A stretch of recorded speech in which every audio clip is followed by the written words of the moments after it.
Our first speaker today is a very responsible student at Mesa Grande Academy. She is involved in at least 2 sports that I can recall, volleyball and basketball, and is quite good at both. She is involved in essay and was involved in class offices. Now help me welcome Sophie Sherwin.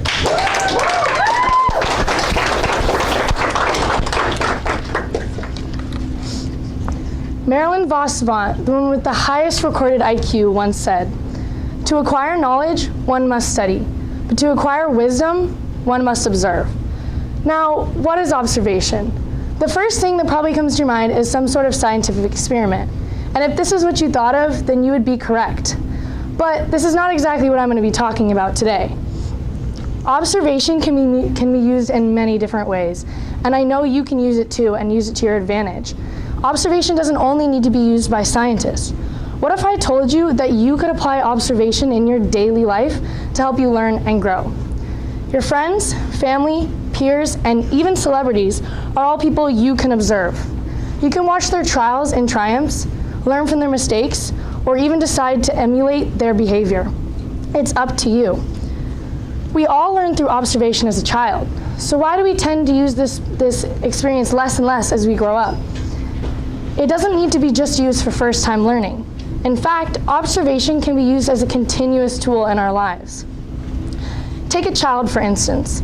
Their mind is continuously evolving, and as they learn and grow, they tend to model after the environment set before them. An adult, on the other hand, has had time to learn and experience. They can choose the people they observe and what they learn from those experiences.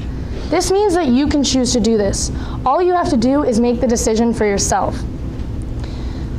Unfortunately, I see many people living in complacency. They believe that they have to play the cards life has dealt them. But I'm here to tell you that this is not a card game. This is your life, and you can choose to do what you want to do with it. It's up to you. Unfortunately, we are often taught that observing the individual and scrutinizing them based on their character and actions is wrong, judgmental, or even prying. But it is a natural human instinct to watch others and to acknowledge what they've done and see how it can benefit yourself. In fact, if done in the right way, it can be merely a tool to help you learn and grow. Now, observation is nothing without looking back at yourself, or introspection. Introspection is defined by Merriam-Webster as a reflective look inward at one's character and beliefs. You must be able to simultaneously look at yourself while observing others. So let's go back to that scientific analogy. Imagine a scientist in a lab. He's studying a species and collecting data and watching it as it moves in its environment.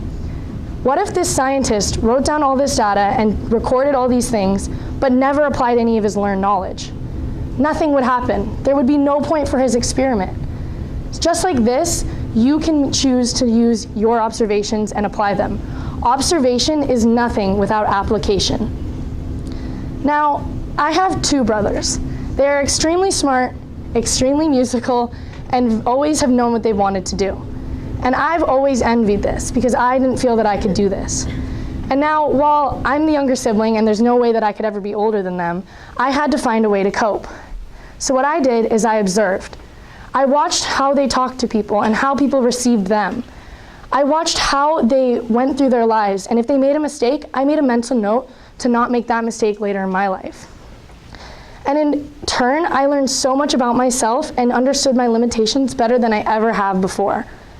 And when I did this, I learned that I could choose my own destiny, and I didn't have to be limited to the examples set before me. So if you have something in your life, like maybe you feel that you were raised in a certain way or someone has treated you in a certain way, you can choose to choose something else. It's your life, and you have the opportunity to do so. In my experience, when I applied these observations to my life, I learned so much about other people as well as myself. And when I observed other people, I understood why they made decisions they made. When the bully put someone down, I could see the pain behind them. When a friend said something hurtful, I understood where it was coming from. And the amazing thing about all of this is you can do it too. All you have to do is choose it for yourself. So the next time you're stressed out and you don't know what to do, take my advice and just sit back and observe.